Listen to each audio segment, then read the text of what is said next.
etc. Isso é um dos que causa esse dano ou não? Muito. Ontem mesmo, nós estávamos indo para um teatro em São Paulo e eu falei isso para o meu marido, me chamou a atenção.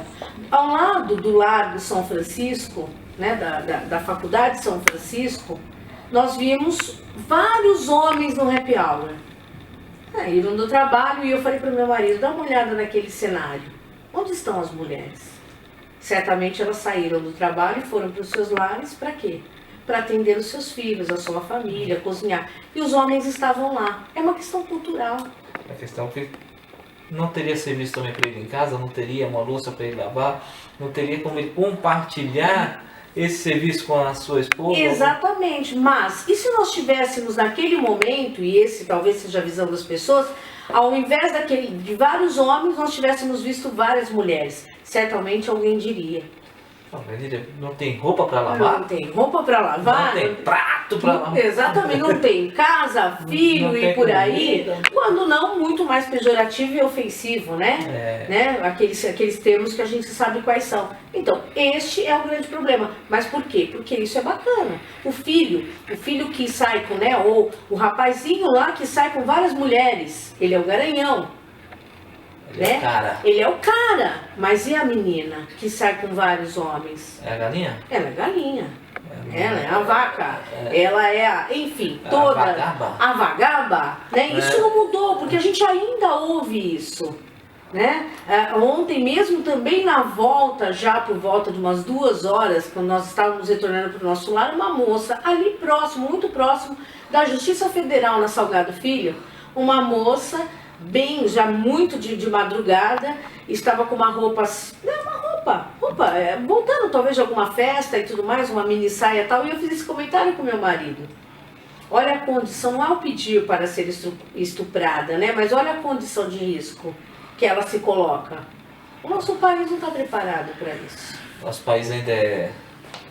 Infelizmente. Então, este homem que você me perguntou, que está no bar, exatamente, eu ainda penso que o grande problema ainda está, ele é maior, quanto menor a renda e a instrução, maior é o problema do machismo, né? Não que isso não aconteça numa condição mais elevada, né? Tanto de instrução, conhecimento, né? Quanto financeiro, né? Social e econômico.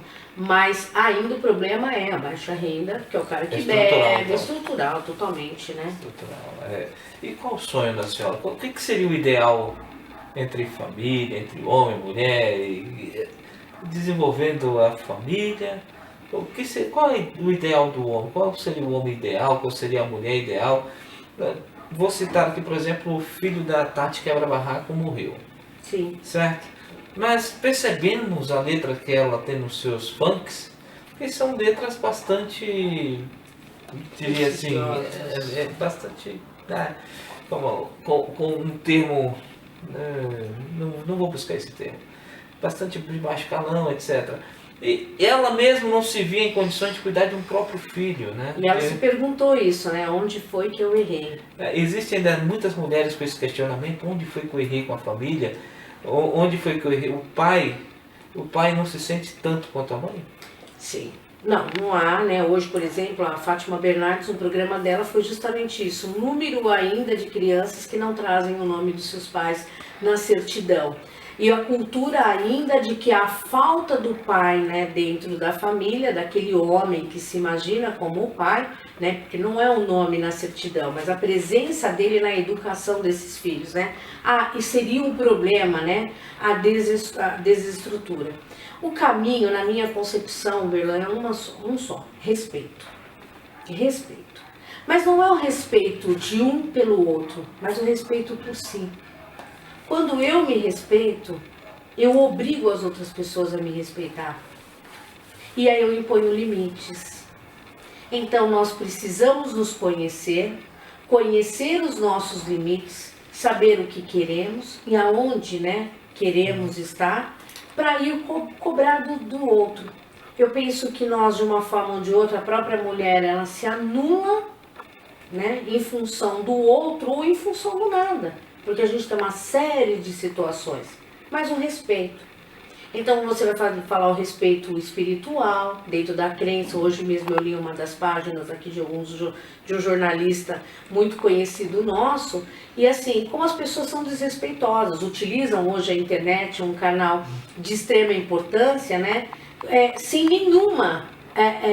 nenhum respeito pelas consequências que ele pode gerar. Então as pessoas ofendem, né? As pessoas agridem, as pessoas falam aquilo que não devem, desconstroem a imagem do outro. Isso é a falsa liberdade? Com certeza. Ou, não propriamente a falsa liberdade, mas justamente isso. Não se dar conta das consequências que aquele ato pode gerar, né? O desrespeito, volta à palavra, respeito, né? Até a Globo tá passando, né? Vinculando agora uma matéria falando, eu te respeito, né? Eu te respeito, que é isso, eu respeito. Então, inclusive isso o direito, né, impõe, né? O seu direito termina quando começa o meu.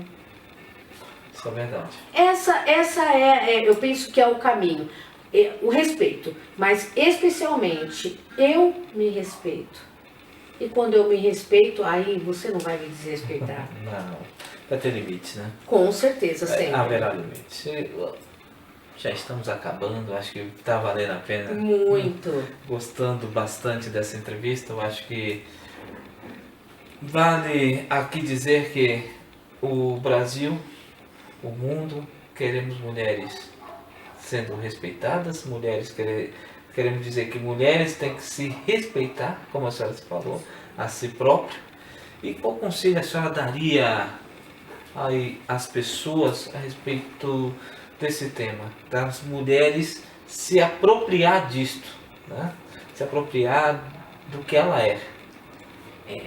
Eu penso que o primeiro conselho que eu posso dar, estudem.